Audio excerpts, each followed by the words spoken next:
Yo! What's going on, my man? Nothing.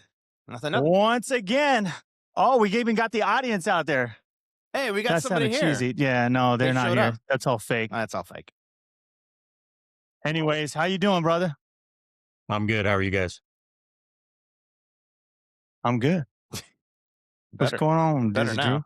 Dizzy Drew, damn you. Doing well, man. Doing very well. Hey, this week, kind of wanted to talk a little bit about a couple things here because I had a funny situation with SNL where they were talking about the First Amendment, how it came about freedom of speech, freedom of religion, all this stuff. And then all of a sudden they're like, how are we going to do to kind of weigh this thing out? You know what I mean? You know, one guy's like, guns. Yeah, right. Yeah. I think it was Scroggins or whatever his name was. I the don't know, actor. man. But I got to tell you, I'm pretty excited because I got a buddy of mine, a friend of mine, a brother from the United States Marine Corps. Mhm. I don't know if you knew that, but I was in the Marine Corps. I was a cook. Yeah. God help us all if you were a cook. Right. Anyways, this gentleman is a stud, dude. You got Marines and you got Marines, okay? This guy started out silent drill team, infantry guy, and he picked up at Scout Platoon when I came back from Scout Platoon. I was there before I came back, and this guy was a sergeant. I came in as a sergeant too, and he was a section leader. Total respect for this dude. Mhm. We called him Apache One Actual. As a matter of fact, that was Apache Two Actual. That's the full name, Apache Well, One Actual. I'll let him explain that, but I mean, that's how we called each other because you know who you were talking Well, to, I the mean, section leader at that Would I time. call you? Would the Marines accept that? Maybe not. Hey, Yeah, I think Okay. the easier breakdown is the hierarchy of it all. So you got your platoon sergeant in there, who's a staff NCO, and then you got the two of us that are section leaders. So if the staff NCO goes down, that's your Apache One takes over. Apache Two becomes Apache One, and you roll from there. And then he was here. He was in the platoon with Lassiter that we talked about last weekend. Oh, okay. Yeah. Captain Lassiter that passed away. Yes. We shot. And but anyways, I wanted to talk to you more about CCW and how it comes into society today because we're having a lot of challenges with justifiable homicides. Mm-hmm. And I think that they wanted to just do for the audience, CCW, concealed carry weapon, right? Yeah. Yeah. Well, I'm not the expert here. Actually, let's go back to Mr. Apache One. Yeah. He's been on the force for 2 decades here. He's a captain somewhere in the United States. We're Thank not you going to for your talk about that. service. Yeah. Oh, yeah, man. He's badass. And he's an expert on escalation of force, deadly force, and more importantly, de-escalation of force, which Yeah. gets a lot of fuckers into trouble. You know what I'm saying? Yeah. Yeah. So CCW, I guess that came into play back in, I guess we always had, the Second Amendment here going way, way, way, way back with the Articles of Confederation, gave the states more power, blah, blah, blah. And then you go to the Constitution of the United States, which gave the federal government more power. And then what they forgot to do is give the people the rights, right? So then you came up with the Bill of Rights, which gave them their 10 First Amendments, right? And the Second Amendment was, right to bear arms. the right to bear arms. But there was a funkiness in that whole thing with the being a militia, because a lot of things, they wanted to make sure that the people were able to have arms so that way the government doesn't overpower them, and then they can fight against tyranny, right? Blah, blah, Right. blah, blah, blah. Correct. But then in 2008, retired cop Heller, he fought against that, and it actually became an individual right to own a gun. Mm-hmm. Am I right on that, Apache? Yeah, you're tracking on that, and to even go back further, we're seeing it now where nations can't rise up because they're not armed. The 100%. citizens don't have anywhere to go. So once we separated from the British, we basically said never again, and to try and figure out how we could protect ourselves. We call it tyranny, but at least be able to fight back. Once you take all the weapons away, we're not talking about tanks and bazookas. But once your ability to defend yourself and your family's taken away, what do? You have 1 million people in another country right now trying to gain their independence, and they are being kind of pushed back because they have no way to defend themselves. So you talk about Iran. I think the number given recently was like 30,000 people in the last month were disposed of supposedly, if that's a nice word to use. But yeah, they were basically killed and in the name of because they were protesting, which you're not allowed to protest in Iran, but you can here in the United States. But ultimately, they're fighting for their freedom, and they are a disarmed people, and they can't fight back. So it's one of the problems that I think the current situation Iran's seeing. Yeah, you know, they don't have that. They don't have the Second Amendment. But the two big case laws in the United States, first one was Heller, Hmm. right? In Hmm. 2000 and damn it, what was that? 2000 I think it's and 2008. 2008, and Yep. then you had Bruin in 2022. Now Bruin, what that was a right to carry a weapon on you for self-defense and uh in public Yeah. for self-defense, Okay. personal property in defense of others, etc.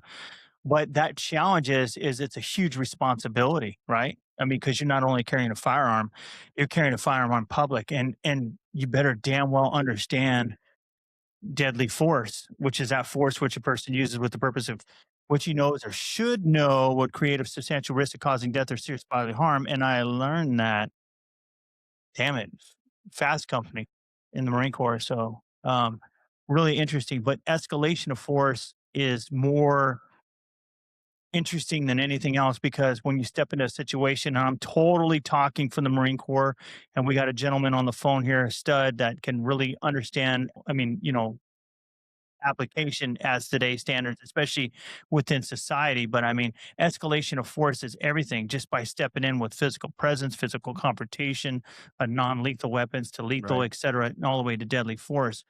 Um, but what are you seeing? I wanted to talk to you, buddy, about this because the challenge is, or uh, what I've been researching is these folks put that into place at CCW because they wanted to de-escalate justifiable homicides. They thought that empowering those to carry a handgun would help that out, but in turn, we've had a lot of challenges.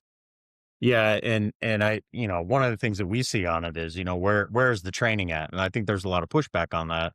Should I be trained, or should I just be able to, um, use my Second Amendment right as I see fit? I should be able to carry whenever and wherever. But we've seen it sometimes where people get in a situation, they have a gun on them, and that gun gets taken away because they didn't train how to draw it.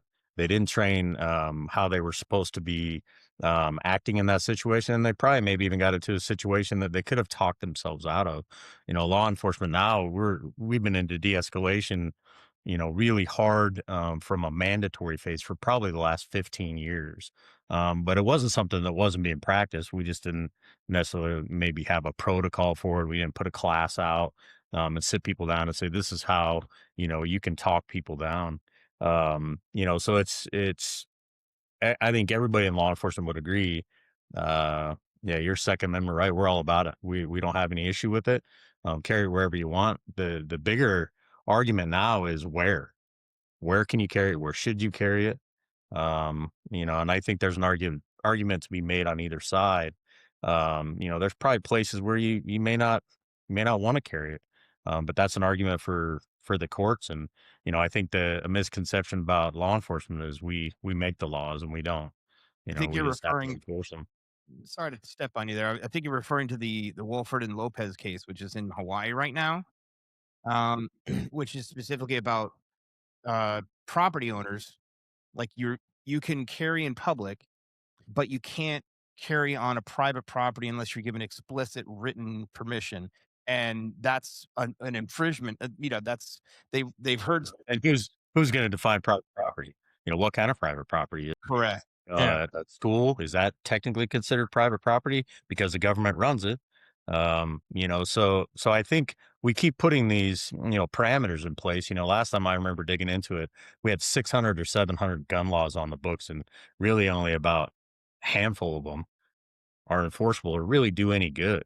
Yeah. The other current argument, not to get off topic, but is if you can serve in the military, you should be able to own a handgun. And I think Oh there's a yeah. lot of, there's a lot of backing for that. But I never carried on base. We had to turn our weapons in. Even if you had your own personal weapon, you had to log in the armory. So you didn't just walk around base, carrying a sidearm unless you were, military police or you're heading to the field. But sure, I think that's a great argument to be had. You know, you're 18, you can go serve your country. You should be able to buy a handgun and a long gun, and I think when you use logic with that, if you can die for your country, you should be able to have a beer, right? Or if you are old, what I mean? Those kinds of things that come into play. It's like we're going to restrict them as citizens, but then charge them with protecting the United States. It's like, yeah, it kind of we're comes, we're old enough to remember when they changed that. You yeah, know, we were all yeah, probably just barely on the cusp of being able to drink, and then they're yeah, like, "Oh, 21," and we're all like, "What just happened?" Like, we yeah, were so But close. it's bigger than that though, if you Yeah. think about it. I mean, you go by state. It's all by states. And I mean, you yeah. you have the stand your ground laws, the castle law, all these different laws that apply to different states, and it's not all the same. So you kind of really have to educate yourself wherever you go. And if you have a concealed weapons permit, especially with me, I've had one for 8 years. You haven't had one for years, or I had one for 8 years. had one for You years? speak English? I English? need to understand. So, like, but there's a lot of situations. I mean, just because I have a gun on me, I mean, and you're threatening me, and I'm like trying to be cool in front of everybody, and I fucking slide my shirt to the side and I brandish it. Mhm. That's against the law, dude. Yeah, I get freaking arrested for that yeah. shit. I mean, there's a lot of responsibility with this thing. Mhm. You have to really understand escalation of force and deadly force because there's a lot of scenarios out there. We can go through this all freaking day. Well, think But about the word you just used, brandishing, it's kinda like going back to the days of Bill Clinton, testifying. Well, that depends on what the word "is" means, right? he didn't Oh, have So, God.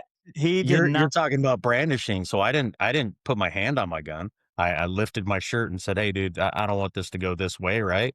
Is that Yep. brandishing? Is it saying is me saying I have a gun That's a brandishing? threat. Yeah, So, again, you kinda hit the nail on the head. You look at how it varies state by state, how confusing. it Law is. law enforcement as a whole, we're in the same boat. None of us have the same policies. None of us have the same procedures. You have academies that are 15 weeks, you have academies that are 26 weeks. It varies from state to state on, we have these finite mandated things that you have to have. And then another state will say, nope, you also have to have this. But the state right next door doesn't. So concealed carry laws are the same. They're very kind of wide open and vague. Some states, around the country, if they're a little more, um, liberal or a little more conservative, they're going to vary, and they're not going to be easy to understand. I mean, in law enforcement, like I can carry anywhere. HR 218 allows me to carry anywhere in the country as long as I'm in good standing. Hold Either on, what was that? HR 28 what? Hey, what? HR 218. What's Yeah, so that? I can carry anywhere in the country, but I probably wouldn't go to New York and carry. You know, Can you walk through Yes, can you walk through TSA? that was my first question. Oh, That's my yeah. first no, thought. so I can get a permit to fly armed. Okay. There is a mechanism to do that. But again, what are the consequences of that? I mean, why would you need it, right? They're gonna Right. Yeah, ask you, why "Why do why you would you need it?" do that? My funniest thing is I swear I found a marshal on a plane one time. Just Really? a flight I was taking and I kept eyeballing him. And finally he looks at me and he just kind of nodded. I'm like, oh, okay. And I didn't want to have any more of that because I don't want anyone to know who he is. But flying armed on a plane, that comes with some consequences. What was it that you picked up on? I'm The curious Well, to. I mean, popo you know, nod.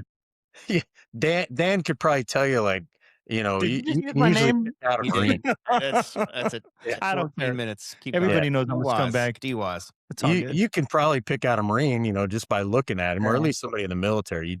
You just get how they sit, where they're looking, when they sat down. I watch that on a plane all the time.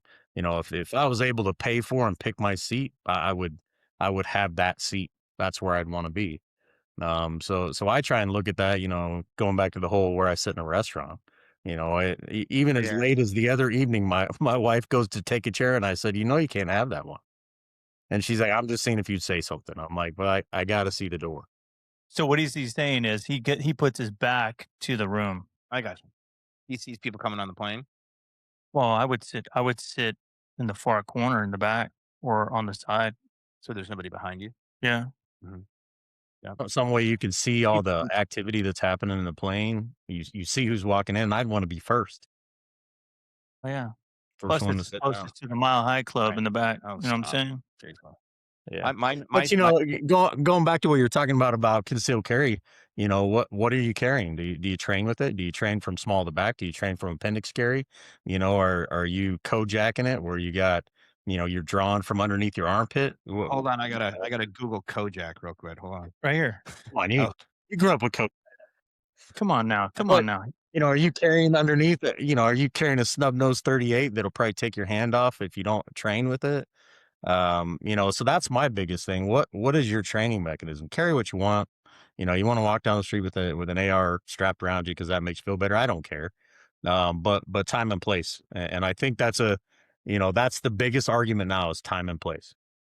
But think about what you just said. That's pretty important, what you just said. Training with the weapon, understanding the weapon of choice, also the employment of it, because you're not going to pull out a fucking 44 Magnum. You're not Dirty Harry, and you're going to slide it all the way up to your chin before you get it out of the holster. You know what I mean? And we're both 5 foot. What are we, 5'3", both of us? I mean, there's no way Put we're going to. together. And you hit that thing, I'm going to be on my ass. You know what I'm saying? Yeah. Seriously. I say a 6 hour 40, just something small, compact, something like a 4 or 5 inch barrel, something, but something that you employ. So I don't know where you're at, Pat. Well, I do know where you're at, but I'm not going to tell nobody.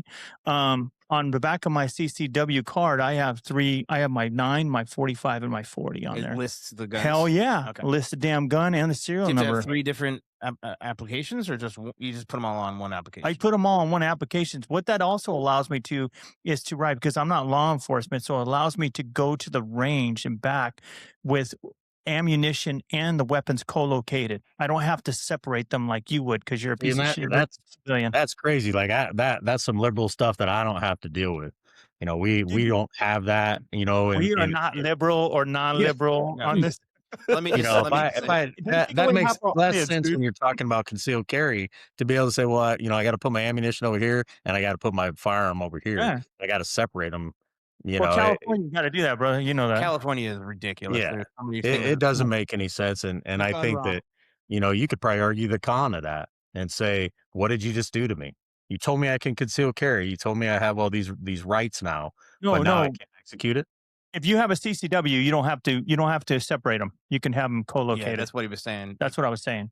You're talking about transporting them, right? Yeah, transporting. If you don't have it, but I can only transport weapons that I have listed on my CCW license, that I can carry them together. I can carry it fully loaded. I think that they need to be like, if you're driving, they need to be in an area where they are not accessible. Yeah. Well, you have to have it one in a lockable area. The reason why I got my CCW is because I like to go camping a lot and I have an RV, right? Yeah. And that's the only reason. But then again, I was talking to I have several family members that are in law enforcement, CHP and sheriffs, etc. But they're saying that my RV counts as my home. Yeah. When I'm out there. I don't need a CCW for that, because nobody wants a knock. I mean, the best thing I have is my what is it? I would say it's my escalation of force. Right. I got a Cane Corso in my damn RV, bro. Mm-hmm. Knock on my door, and when I open it up, he's gonna bite your nuts. He's gonna do that. He's gonna do you. Some of the places are talking about what constitutes a protected space. Right. What if your camping place is in your car? If you just go out and do raw camping and you're like, hey, I'm in my car and I'll start a fire if I'm allowed in California. But what is a protected space? I think they get too many twisted words where you have an entire 352 million population that can't understand what's even written down anymore. It's complicated. All I heard was you busting on my California, bro. What's up with that? Listen, there's parts about I love about California. Don't get me wrong, but there are some very, very frustrating parts. When I do not have a CCW. I looked into getting one. I haven't gotten one yet. I just don't have the need for it. Right? I freaking work at home. I don't walk around. I'm not in an industry where it needs to be done. So I haven't done it yet. But what is an industry that you need a CCW for? That's a good call. You're in finance, bro. What are you gonna do? You pop your dude in the ass with a kid? Hey, I'm gonna pop your cat. So is he 6'5", blue eyes? I mean, everybody wants a guy in finance, right? All dark and handsome. No, but I was not really into guns, and I'm not like a person that feels like I needed to have one. I didn't own one. I lived in California But you have for one. 20. Hold on. Thanks for jumping on me. Hang on. But what happened? Ew. 2020. I saw how quickly the world was willing to just rip away your rights, and how quickly they were Oh, willing here to we just go. that's the truth. All my I shit's really registered. agree I 'cause don't we give a didn't. shit. Yeah, we didn't do here what you guys The did there. commentary on you, it was specifically to me, like, I went out and got one because I saw how quickly they were willing to just yank everything away and say, "Sorry." And when the world's working fine, we're willing to give you your rights, but they were like, "No, we're not gonna do that anymore," Who's based off they? Who's they? the Who's going to come take your guns? the infamous thing. No, There no, is no law enforcement it that would wasn't about ever having enforce guns. that. You're missing the point. The point was is that they were willing to take away my rights. They were willing to make me stay Yeah, in I my can't believe house. you're saying this. Right. What's wrong but with think about where it starts, man. I went and got it done. That's where it starts. But that's where I You went and got talk my about gun. the little things becoming the big things. That's where it starts. And the part of me that Thank you. dislikes that side is that some of that's just straight fear mongering. Like, where's the fear mongering of, we're gonna come and take all your stuff? But they told you you couldn't leave your house without a mask. They had places where they were arresting or they were doing that. So where does that devolve to? Then what's next? You can only have a 22. Is that what you're only allowed to have? And then, can you only possess it when you feel like you're in danger, which makes absolutely no sense. Yeah, But you can see the de-evolution of how we think when you're talking about those types of cases. How, how did it come to fruition that everything was contagious, and by going out in public, and I'll even do you one better. I went to a class where we had to wear masks in the hallway, but when we got in the classroom and sat next to each other, it was fine. You could take it off. I'm like, you guys aren't making any sense. So what if those people in power try and transition that? And you're right. There's no law enforcement officer that's going to come and take your guns unless you're Yeah. a felon and not allowed to possess those weapons. Yeah. And even then, there's rules where they can get their rights back. So you have to be careful on what you're doing. You're talking about, not only are you a felon in possession of a firearm, but are you legally allowed to have that, which should make every officer slow down and go, hang on a minute. Let me make sure my ducks are in a row before we start messing with Second Amendment stuff. And I think, in law enforcement, the craziest part is you see all this stuff in the news about how, law enforcement has went out and we've done this and it's all horrible. And, if you want to get into, massive cases, once they get to the end of it where everybody's slowed down, they're like, that didn't really happen. You look at some of the big cases like Breonna Taylor and George Floyd and Eric Garner, all of those, 50% was the truth and the other 50% was not. But it takes 2 years for everybody to slow down and go, oh man, we were way off. Hey, Apache, I want to ask you a real quick question, and it's probably going to get into a little bit of a tangent here, but what is your temperature when you have to face a piece of shit or somebody that you have to exercise your escalation of force and possibly deadly force at that point? Because you're not only going through the steps in your mind, analyzing the situation, looking at the atmosphere, what's going on, but you have to be thinking liability as well. Plus, if you have a partner with you, that also comes into the equation. I mean, that's got to be a lot of stress. And for the amount you guys get paid for that, I mean, that's got to be a big burden on your end, right? Now I, that now that you're a captain too, sorry, dude, but now that you're a captain, you have to analyze those folks that are underneath you that look to you for your guidance. And you have to kind of lean on them, not only train them and guide them, but you always have to judge them as well. How is that, man? How did you have to deal with that shit? yeah, that is, with all the things that I do, that is absolutely one of the most difficult parts of my job. When you're saying I wasn't there, I didn't watch it live. I have to watch it on a video, which only shows certain parts. You look at this human being who had to make a decision in 2 seconds, and he had to be right. And I don't know any other profession, maybe a brain surgeon that's got that split second to stop the bleed and do the right thing ostensibly, in that short blink of time. And even the courts, when you go to Graham versus Connor and Tennessee versus Garner, which are the staples of use of force, The courts have said we're not granted hindsight. We don't get to go back and say, well, but before this happened, or we know now this is what it really was. The officer doesn't get that. He gets that split second. But the age of video is crazy. If you guys have watched the kind of the evolution of video, you Uh, have agencies that are like, bam, we put it into effect. There is no right or left. You will record everything. And then agencies are like, only if these situations come up are you supposed to turn your body cam on.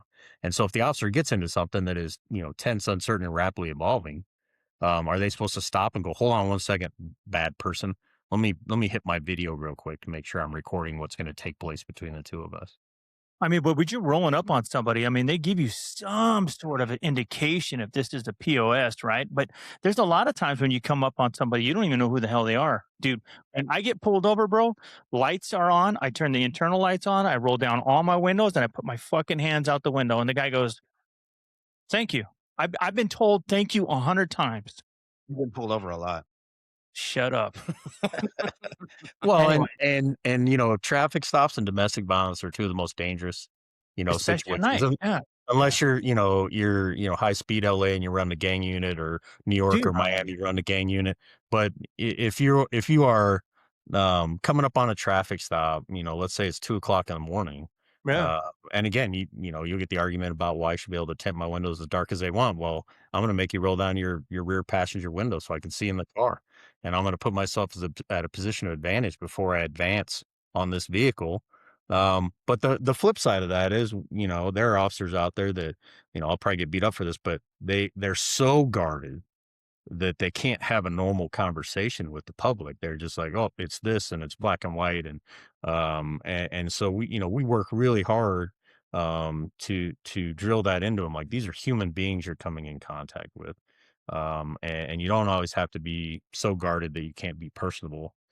But some of the courses I've been through, you can, from a seated position, if you had it between your seat and your center console, and you're the person the officer's pulled over, it is literally 1.4 seconds for them to pull that weapon up and shoot you with it.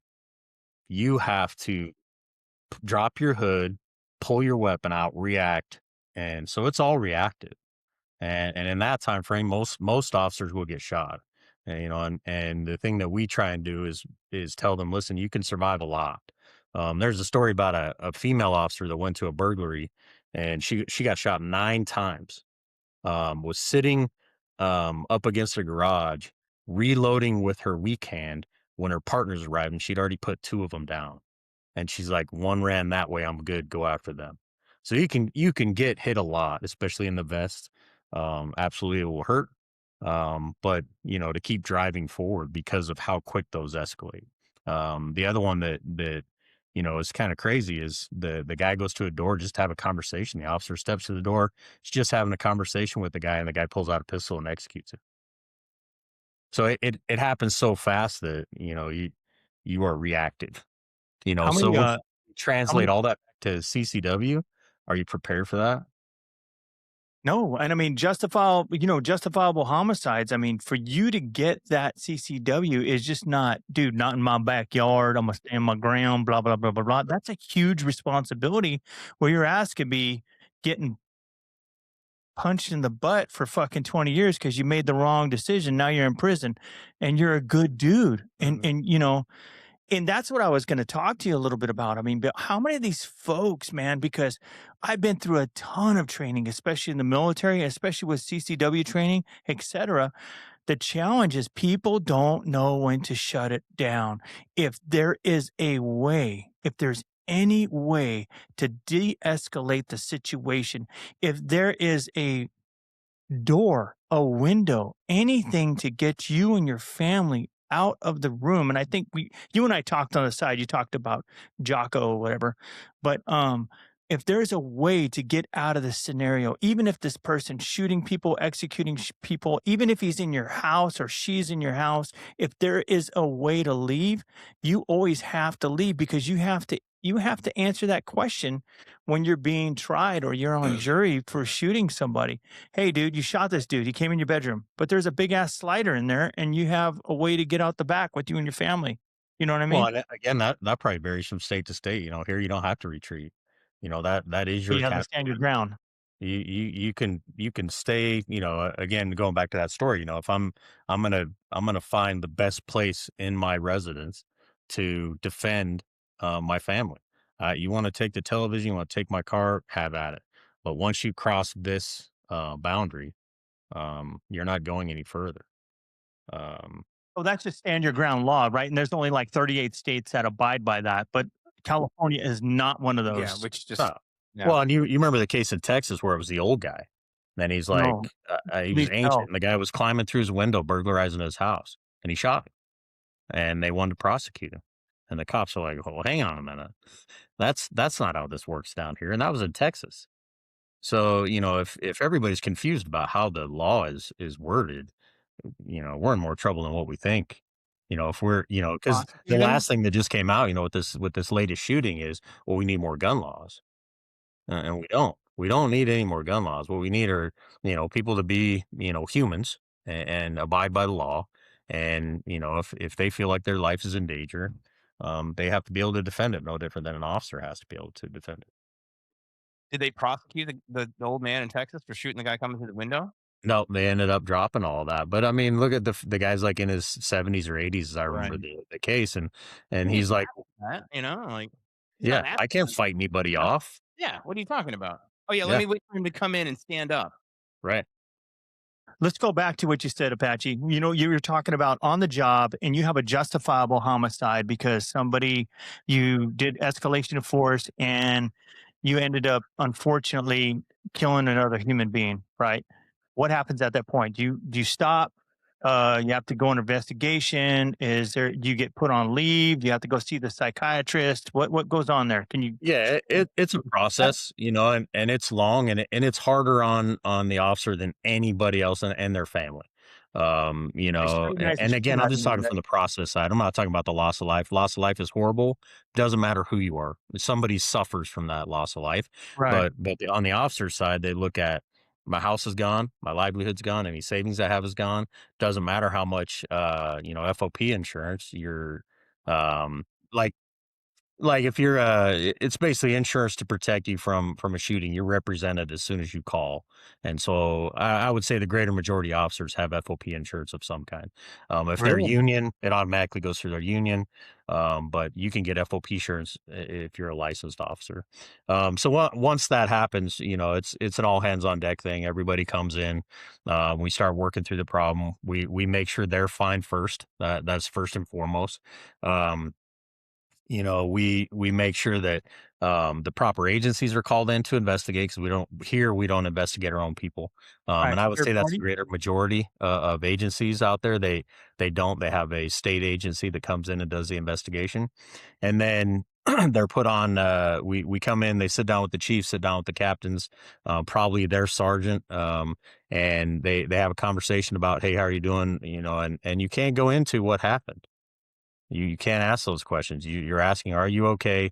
They get an initial statement of what happened, and that's it. And then the state agency generally gives them 48 hours for the brain to put. Because when things happen in a short period of time, the brain's got to put it where it needs to go. And so you want a sleep cycle before you do an interview. Some officers are like, "Nope, I'm fresh. I would like to come back in and do it." But you want that sleep cycle to make sure that your brain puts everything in order so that you can regurgitate it once you get interviewed. The other thing is we order people, you are not allowed to talk about this until the interviews are over. Because and this will be a big word for you, buddy, but I'm gonna throw it out anyway. What you don't want is confabulation. And confabulation is when you start talking about a story that happened to you and somebody says, well, what about this? Did you see this? That integrates into your story. And you're like, well, did I see that? What was that there? And how you get to the end of it, after they're put on administrative leave and they go home and they check in every day. You do the mental health check. You go through the investigation from the state level. But you're checking in on them, and they probably have 7 or 8 people calling them routinely saying, "Hey, dude, you're all right. Anything I can do for you?" Our FOP goes and talks to them, says, "Hey, can we make dinner tonight?" RFOP. And how long is this duration? Because we're idiots. We don't know anything about that Yeah, stuff. So it RFOP. depends on the situation, but generally, they're out for 2 to 4 weeks on paid Wow. administrative Hey. leave, and then they come back, and they are put into an administrative role pending the outcome of the investigation. Okay, but you as a captain right now, you have a team and you have so many billets you need to fill. So now you're a man short or a woman Or short because of or this. multiple people short. We've Yeah. had shootings where we're 4 down off of 1 team. Wow. Where do you Uh, work? Tombstone or what? what's that? Do you work at Tombstone? I'm in the lower region of South Africa currently. That's where I'm working, but, yeah, I mean, it's yeah, I didn't know you and sold then that you shotgun. basically take some of your specialties and you fold them back into patrol so that you can actually. I mean, these guys could be a lead on SWAT. They could be a key member of something, and you got to roll with that. That's got to be tough, dude. Well, and the scary thing, you look at these large agencies that have, 5, 10, 15, 20,000 officers, and they have investigations that haven't been closed, and they put the officer back on the street because they have so many of them. Yeah. They just They can't fit. And it's not just officer involved shooting, it's misconduct. And, you get a large agency, that's got 10 or 15,000 cops. They usually investigate their own, not all of them, but usually, and it's an entire division that investigates their own. And it could be anything, not showing up for work, fraud, whatever it is. And I miss it the last time I was saying it, but if you look at industries, in construction, what is the percentage of error? 15%? 5%. They have omissions insurance. We have, I think it's higher than that, but anyway, Hey, um, wait, hold on. Would you just ask a question? I told you straight faced. If I was in court, we got to go with that. Whatever you think it's higher, it is what it is. yeah. yeah. So in law enforcement, they keep book on us. The FBI keeps book, the Oh feds shit! keep book on us, Whoa, and whoa, so whoa! The FBI keeps tabs on you guys. sure. National Crime Incident Reporting System, they keep tabs on everything. You got to report your officer involved shootings, misconduct, all that stuff.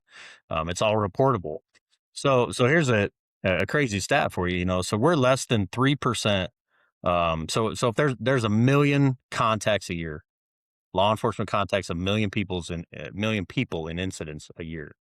Of that, less than 1% are Gun related. related or use of force related. So when you think about a million, then you go down from there, and it goes all the way down to where the negligence or unlawful is, and it's 0.03%. So Yeah. when you look at industry standards, as horrible as this sounds out loud, we do pretty well. I think there's more misconduct in the medical field or name another one. And when they're egregious because that we all suffer from it.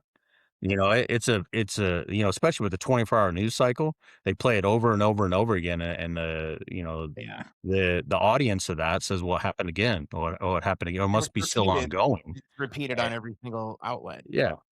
And so you have, a handful of incidents a year that are egregious, and everybody in law enforcement will tell you, if you did bad things and it was negligent, you gotta suffer the consequences. I'm They're still on confabulation. I'm gonna go Google it later. I'm gonna Google that shit. Seriously. What the? yeah, I Need to it's see a video. I need to see something. And sleep cycle. Okay, because I know that things kind of come to light. They kind of float to the top, right? The cream floats to the top. You got to give your brain, because you've been through a situation was traumatic, right? And you have a little bit of PTSD in that situation because you just went through some radical fucking shit that you don't even deal with all the time. Your adrenaline's And pumping. you're pumping, dude. And then you got to report, and some gotta guy's come down. fucking poking at you, fucking asking you questions. Did you do this? Did you lock this in? Officer, did you do this? Blah, blah, Time blah, out. blah. I don't even know what I'm talking about right Time now, out. but you're telling me to time out? No, I'm telling the guy interviewing Oh, me. yeah. I Give me don't know. time But on you it. were looking I at need me. a sleep cycle.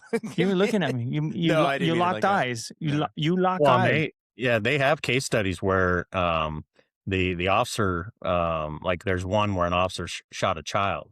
The child pointed a gun at Oh my him. god, dude, And how do he you was deal with 9. that shit? And so the officer shot him, so he was messed up. He was absolutely Yeah, destroyed. I can't And it was an agency, like I'd said before, that investigates their own. And so they wanted to interview him, and he's like, "Man, I got to get some sleep." So it's a week later, where they finally interview him, and he has had maybe 2 hours of sleep in bet. that time why frame. did you say that? You gotta get some sleep. How do you sleep after you kill a child, bro? Yeah, I don't know. I You know, mean, I don't know how you work your brain through that. Like I've never been into shooting myself. I spent my time in the service, but I never went to war. Like I don't have those demons that some of those people have. But I've carried a 4-day old out of a house that his mother rolled over on that was high on methamphetamine, and those things stick with you if you can't compartmentalize them, put them in the right space. Which is kind of like goes back to that confabulation. That sleep cycle allows you to put those thoughts in order that happened. In an instant. But you bring it all full circle back to yeah. CCW. Like, would you want to have to deal with that? Oh man, I gotta tell you, dude, that scares me more than anything. And I have kids.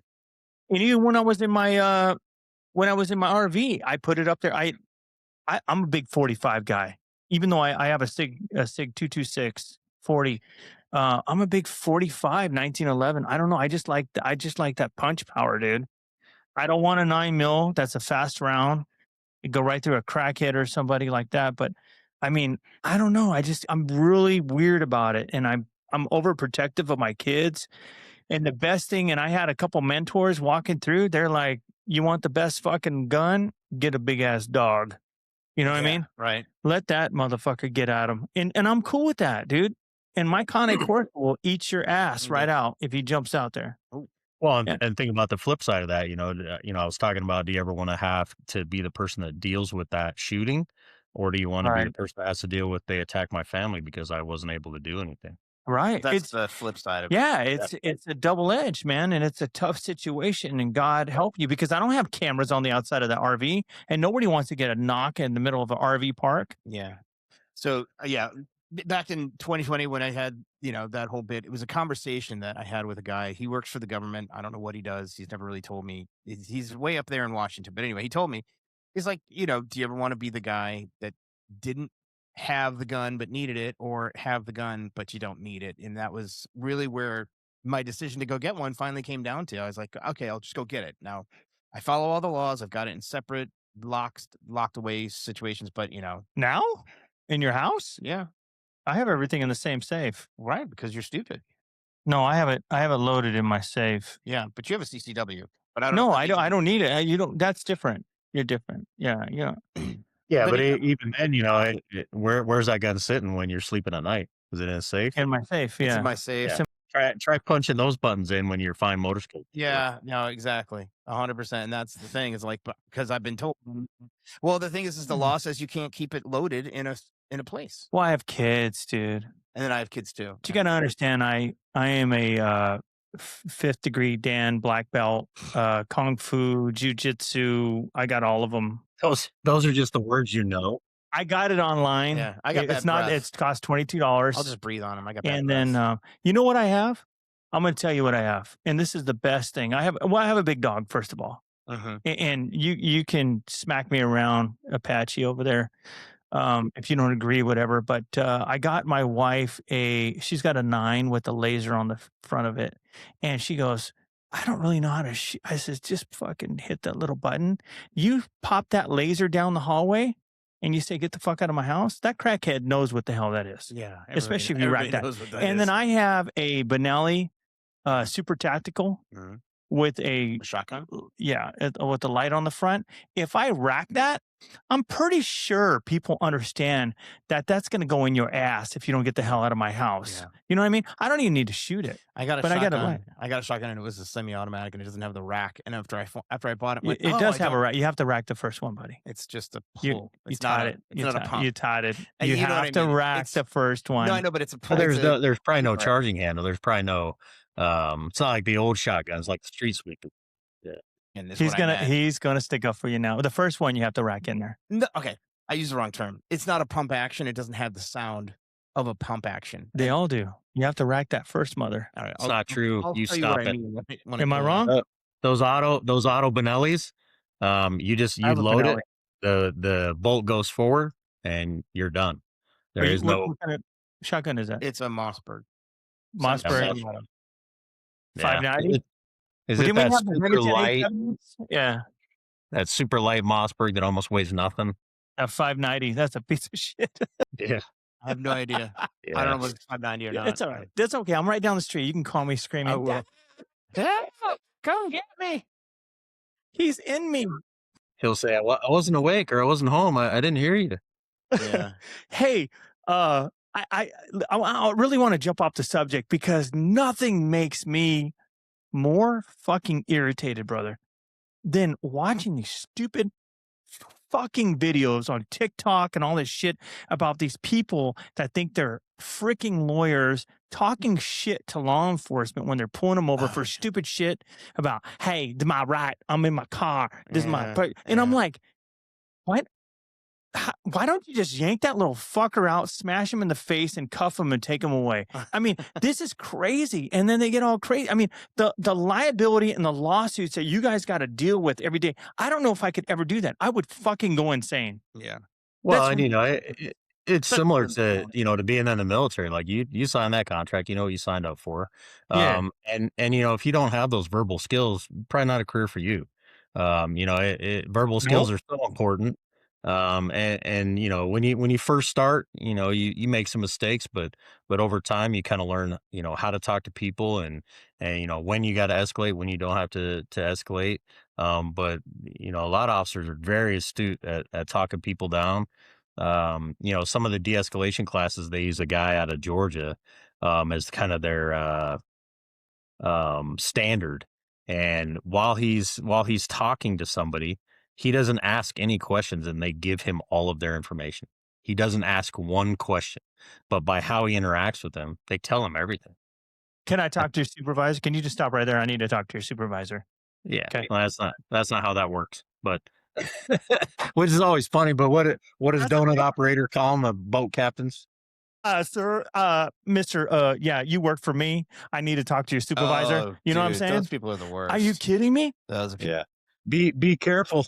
'Cause we'll have officers that'll think it'll funny and think they're funny, and they'll say, well, evidently we're both paying my salary because I pay taxes as well. But you just don't engage. You just walk away and say, all right, here's what I'm dealing with. Here's your citation. Here's your, admonishment, whatever it is for, road rage or, and you just move on. Some people you'll never be able to have that dialogue with.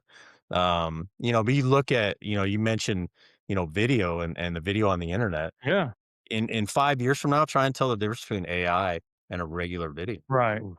Right. So you have videos that are shared on the internet that are from law enforcement agencies, and how long before they manipulate that to have words in there that weren't ever in there. True. Yeah. And vice versa. Look at you as a citizen. You're like, no, I did this, and they post this video and they say, no, he actually said this.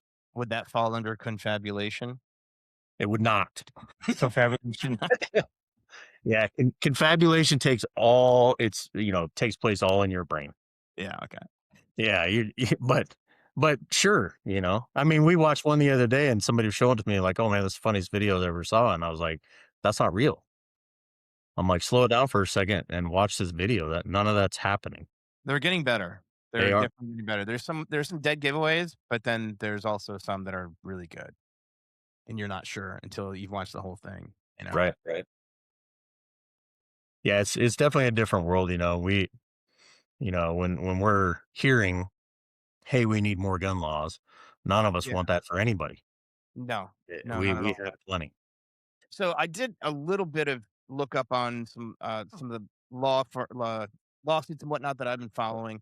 Obviously, I'm following the gun roster in California. Currently, it's with the I'm not sure if you're in California or not, but He's not. but that's one of the biggest that's the biggest frustrating part about living in California is they feel they're special. They have certain sets of rules that they can lay over on top of everybody.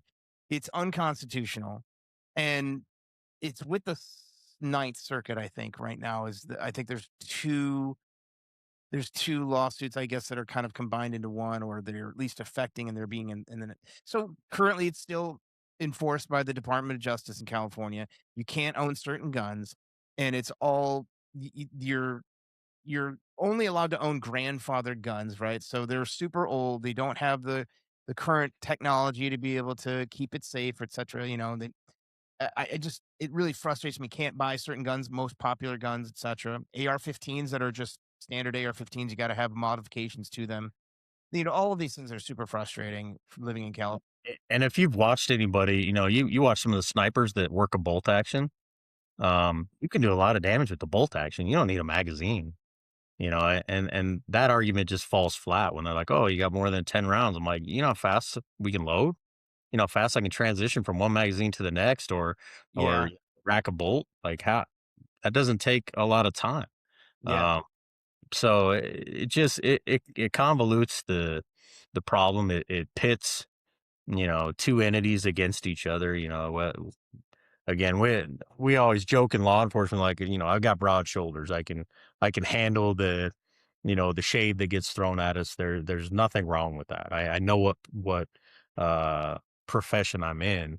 But if you're just watching the news, you're thinking that we're coming to take your guns, and we're not. There's a ton of sheriffs out in California that have said, I'm not doing that. Bianco, Yeah. Our Bianco, Riverside. I'm gonna tell you where you're going, Dan. You're talking about people stepping up, and you you did you me couldn't again. pay me enough to Can I go into say your name politics. now? Can I say your name now, Apache? Sorry. I said fan. I'm a fan Oh, of you're a yours. fan. And he's a Yes, fan. I said, Everybody "Hey, knows. fan," or "Fam." That's what I said, Yeah, "Hey, there you fam." go. But it goes back to, you see our politicians, nobody wants to do it anymore. So we get what we get. And what a mess, you can watch on the national level or on the local level, Mhm. what a Yep. mess it is. Cause, good people like the guy you're talking about, um, they're like, man, do I really want to get into that and, have my entire life turned upside down to go into politics? That was the one reason I looked into it, and Bianco had said publicly that he'll approve any CCW in Riverside. If you have the proper Well, yeah, within the within parameters the that parameters, right? qualify you But for he's it. not it's And what it's not that easy to do, by the way. no, I it's mean, not. You gotta it go through the course and well, all that. you have to go through an interview process, bro. And they asked me a lot of questions. One of the questions they asked me was pretty interesting. And I'm going to ask you this question. You never even heard this Is it the before. question I'm thinking of? No, we all know that the way you play. Anyways, if you're in a supermarket and you have your family and you're shopping with you and your two boys, Uh-huh. and somebody comes in and You asked me this question, didn't you? shoots a clerk, Yeah. right? Yeah. And then kills the clerk and goes to the next one and says, "Open the safe, give me the money." You have a CCW. What are you going to do at that point? Yeah. And I answered the same. I'll say right now, I was take my kids and get out the door. Get out Whether the it's door. If back, there's a way front, you can yeah, leave get the out. situation and call 911, Yeah. you are not a officer, a Mhm. peace officer. That's not your job. Even though you could probably save another life, your whole responsibility is for the safety of yourself and your Sure. excuse me, your children first, and then Yeah. yourself. Right. Get you guys out of the situation. Call 911 and get the hell out of there. This is not Rambo. You're not a sworn peace officer. That's what they want Get for the fuck CCW out of here. holders. No, They of want you to course, answer that you'll leave. They don't bro. want you to think, "Oh, I'm a hero. I've This got a isn't gun." Tombstone. Johnny Tyler, where you going with that shotgun, boy? Right. This is not Tombstone, right? Get out. I'm your hucklebearer. I didn't know you was back in town, doc. You know what I mean? Get out of there. You know what I mean? Which brings me, so Apache here. When I'm talking, it's kind of weird because I'm calling you Apache One. I used to call you that on the radio, but I got to tell you, I really want to know a little bit more about your role because you're not only a captain in the police force over there yonder in our country, and thank you by the way for what you're doing for us and our society. You're an expert witness in the use of escalation of force. So you're a master in the use of force, right? What is your role there? I mean, how do you serve as an expert in that situation in your job? Yeah, so most states have dozens and dozens of expert witnesses, and the reason for that is they jump back and they go through policy. What does your policy say? So policy is your train tracks. Here's how I'm supposed to operate on a daily basis. When you go outside the train tracks, you're supposed to be able to say, this is why I did what I did. It follows legal standards. So that's one of the, the seats I sit in is when we look at policy, I'm like, all right, fine, yeah, you went outside of policy. Now let's figure out why, and does it comport with the legal guidelines, which are how you're judged. If you look at Title 42, Section 1983, which is how officers are judged. Um, yeah.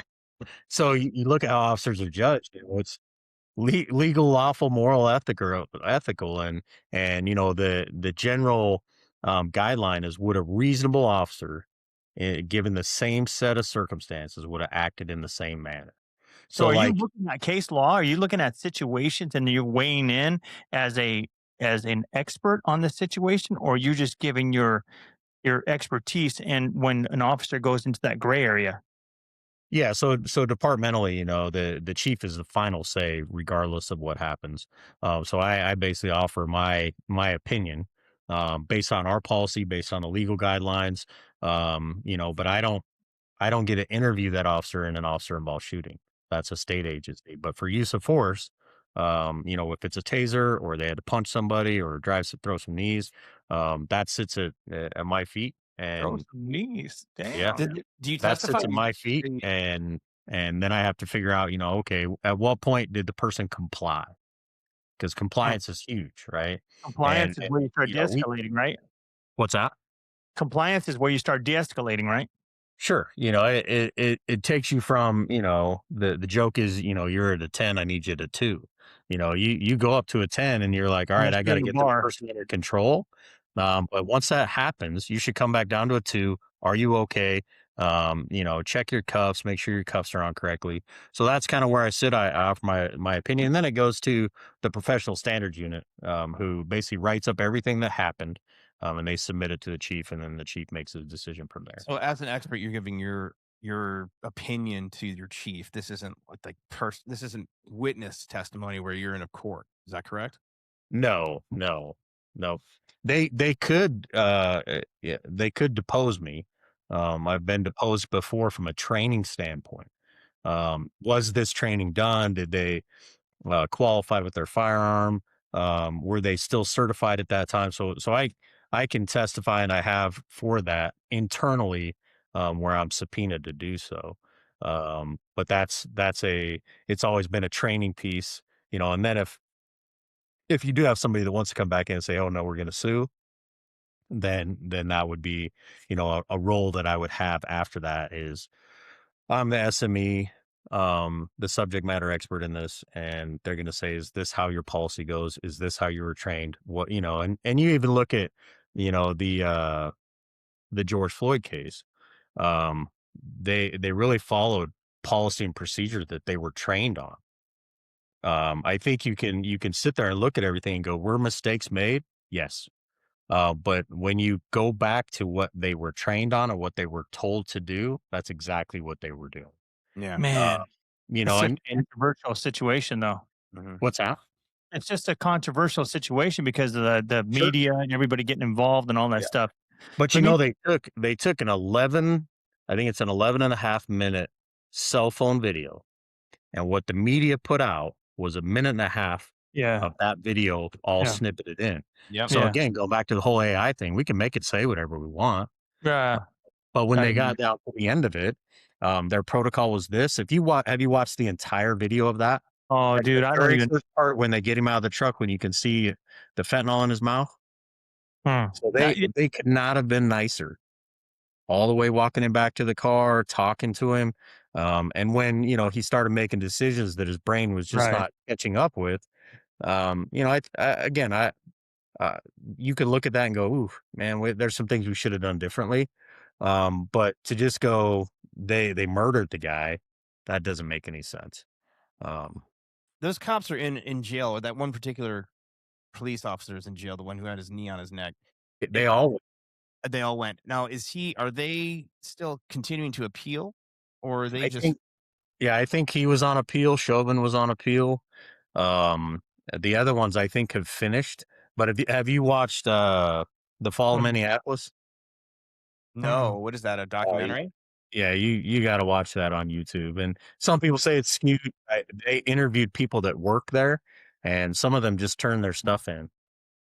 And you know, Yeah. the Yeah. youngest guy on the, I think he was on the feet. One of the lieutenants in that video says, "I've trained 1,000 officers, and he was my top three." And that kid hadn't even been on the job very long. You know, and again, playing armchair quarterback, you know, I didn't get to sit there. I didn't get to watch everything. I didn't get to go in. I did my research and I know what I know. But, um, you know, for those lieutenants that are there and the officers that are there to go, this is how we were trained. You know, and he's still looking at. I don't know if his federal civil rights case is done, but he could get another 20 years. Hmm. Yeah. I think maybe in the long run that'll eventually get worked out, and maybe he'd be paroled, or at least at least paroled, maybe not entirely thrown in jail for the rest of his life. But I don't know. That's Yeah, kind of what's I think you'd Right. have right if that happened. yeah. Well, dude, you know what? Last week we talked about our captain, who was the lieutenant at the time at Scout Platoon, Larry Lassiter, and the unfortunate thing that happened to him, where he got baited down that field and got shot in the neck. And those two knucklehead piece of shits are on uh, death Death row, row. right? They're still trying to appeal it or whatever. Dude, how many? That was in Apache was my colleague. He was my counterpart, right? I was Apache 2, he was Apache 1, Hmm. in our scout platoon. But going back to that, what does a department do, especially your department? And I mean, I don't know if you can share this or not. What is the continuing education, especially with escalation of force? And not that these guys don't understand the situation, but practice to perfection, because when you get out there in the real world, and excuse me, not the real world, you're in the real world now, but I mean, when you get out there in a situation, you'll do a lot better and you can bounce back. I mean, how often do you guys really go through these scenarios and do some training, internal training? Because obviously you get short people get sick days, vacation, shit happens in their life, marriage, kids, all this bullshit, but you still got a job to do and you're carrying a freaking weapon, which is a huge, huge responsibility. Plus, you're keeping the safety of our society. So Shit, I every ramble on. every state has you know, a metric that says you have to have X amount of hours to Mhm. maintain your certification, and then after that we pile on more. So you know, where I'm at annually, you go through use of force, you qualify on all your platforms. Um, you go through de-escalation. You do case law updates. So I'll go teach. You know, what's the latest case law? You know, how did it end? You know, where's it sitting? And implications, and then we'll go through some of the newer videos that are either posted or videos that we have, and we'll talk through them. And then for the younger officers, it's very impactful because they haven't been there yet, and so they can at least have a basis. You know, our agency, they do a probably 3 or 4 weeks out of the year, they are either in hand-to-hand something, vehicle extractions, Wow. high-risk vehicle stops, Nice. you know, different, familiarization drills for shooting, weapons transitions. We're heavy into it because it matters. Mhm. But the verbal skill is the one you use every single day. You know, and you look at it from, any line of work. You know, if you're a banker and you don't have enough skills to sit there and talk somebody through how their account works, you probably shouldn't be there.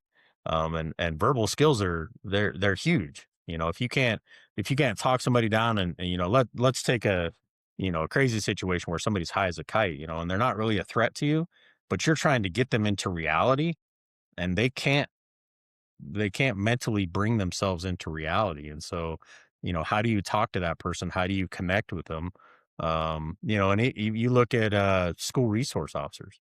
Uh, they got to have a different set of skills to go talk to kids every day, because it is a different world in these high schools Yeah. and middle schools. Yeah. They interact different. They believe everything they see on the internet, and so you're trying to, try and help mentor some of these kids from a societal standpoint. Knowing full well you may be writing them some stupid citation for vaping or fighting or whatever, and to get those kids to trust you, right? Uh, Ah, yeah. So, it's again, I always go back to I know what dotted line I signed on. Um, I think most agencies are better now. Save the very small ones. We get paid pretty well.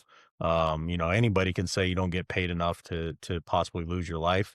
But you look at people going overseas, I don't care what they pay them. Yeah. It's not enough to go sacrifice your life, but we all do it.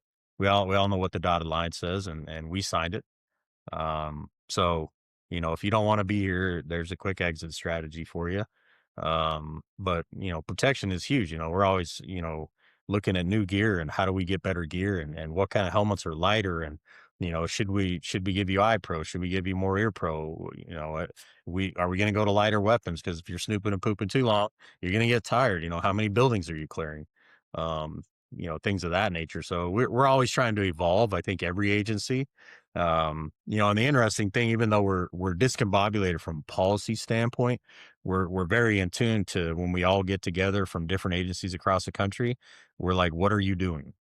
Hmm. What is, Learn from you're each ahead other. of us. What's next for us? Yeah. And they kind of try and walk us through it. So LA's light years ahead of where, LAPD is, yeah, LAPD is probably, but yeah, they're yeah, amazing.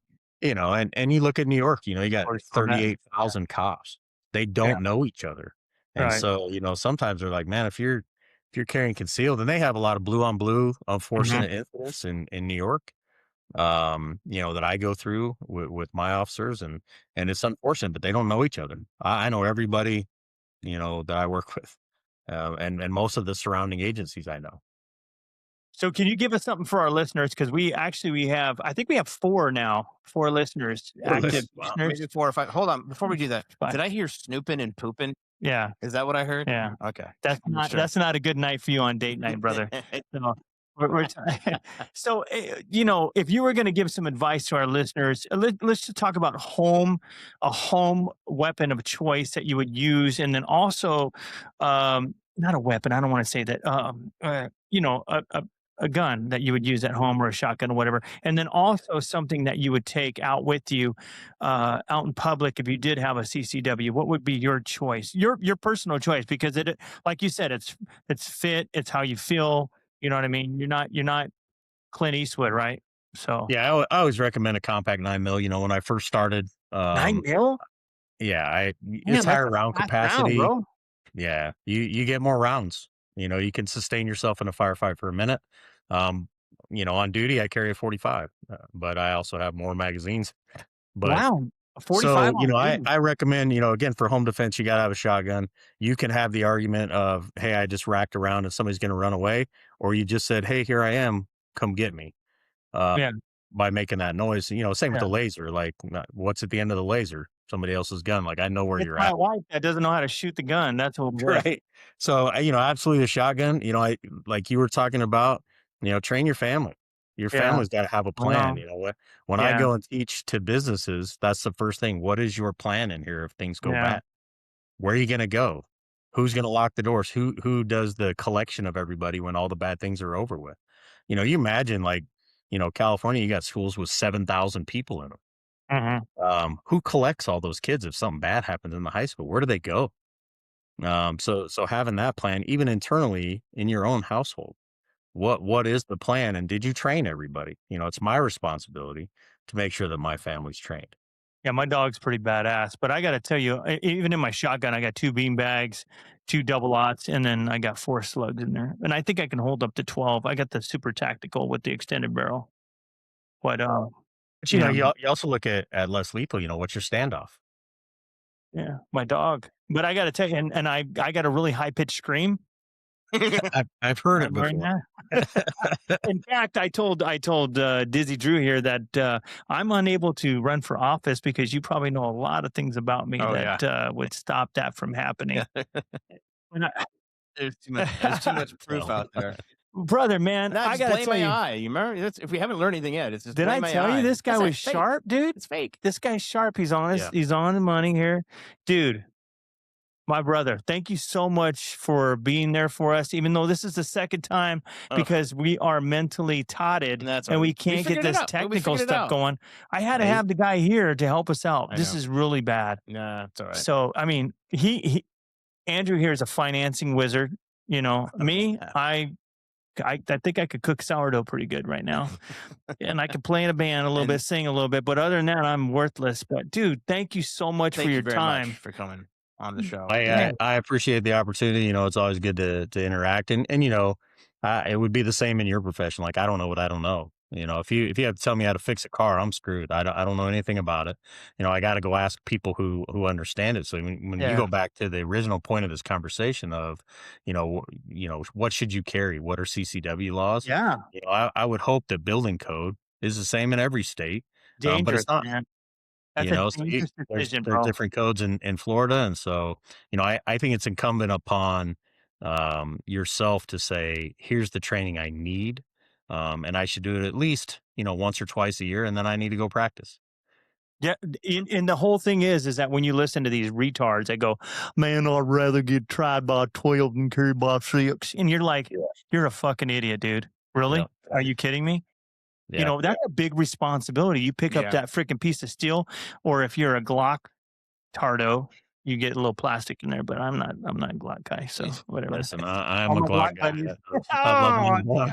Glock Yeah. strays out here. I got plenty of them, but you Oh. know what I would say is best laid plans. You know, you always think you have the greatest plan when you're going out there, and you know, I'm sure you'll have officers that'll watch this podcast and say what a jackass that was, because we all No. have our own opinions, our own tactics, and you know, we all talk about it through the community, and you know, when me coming up, I was looking at the guy ahead of me. You Mhm. know, Yeah. how's he teaching what he's doing, and then I went, I'm going to change that because I really think this is better.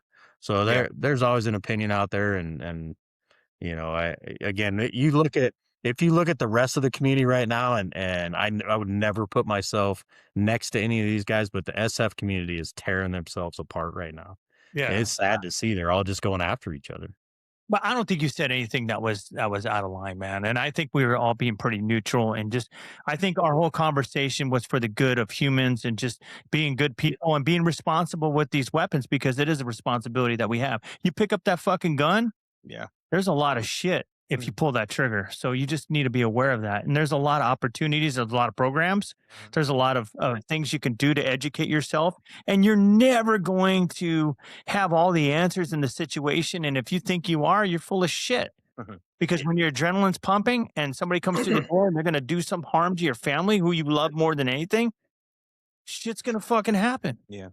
Well, and you know, you asked earlier about, you know, my role. You know, that probably takes me 2 weeks to look at it at 2 seconds in time Yeah. because I don't want to be wrong. You know, and then I'm going in and, you know, talking to the chief or talking to one of my counterparts and saying, "Hey, we look at this, you know, let's really dive into this, make sure that, you know, I'm on point." You know, or the decision that may have come from somewhere else, are they on point? So you don't take it lightly. You know, any loss of life is horrible. I hear you, brother. Yeah. Well, God bless you, man. God bless your whole department, dude. I wish you the best and Godspeed to all you guys. Thank you very much for what you're doing out here. Mr. Apache, we got Dizzy Drew here. A great conversation. People tune in. Please comment whatever you want to say. Dizzy Drew, See ya. See you guys. I'll see you soon. Thanks, Apache. Yeah, bye. Thank you.